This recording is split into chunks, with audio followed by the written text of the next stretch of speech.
Ito yung pinainom ko sa isang kababayan natin na di na makatayo dulot ng mataas na diabetes. Manhid na ang katawan, sobrang minamanas na ang buong katawan at nawawalan na ng pag-asa sa buhay. Salamat sa tunay na tagapaglikha, sa loob lang ng isang linggo ng pag-inom ng binabad na okra, nanumbalik ang kanyang lakas.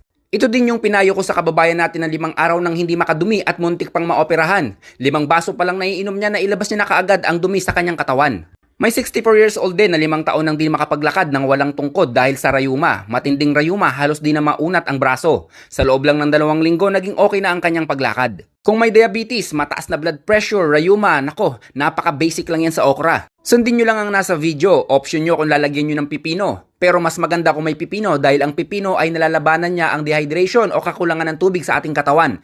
Tamang-tama yan dahil sa init ng panahon ngayon. Kung sustansya ang pag-uusapan ay halos parehas lang ng sustansya ng okra ang sustansya ng pipino. Pag pinagsama nyo ang dalawang ito, mas doble ang kanilang bisa. Nasubukan na ito ng buntis nating kababayan na may diabetes, mataas na blood pressure at naging maayos ang level ng kanyang asukal sa dugo sa mabilis na panahon lamang. Ibabad lang ng 6 hanggang 12 oras sa kainumin. Maganda kung araw-araw kung gusto nyong mabilis guminhawa ang inyong pakiramdam. Pagkatiwalaan nyo ang kombinasyon kong ito, safe at pure organic. Basta ako nagkombinasyon ng herbal, garantisado at epektibo. At yan ay 1 minutong dagdag kaalaman.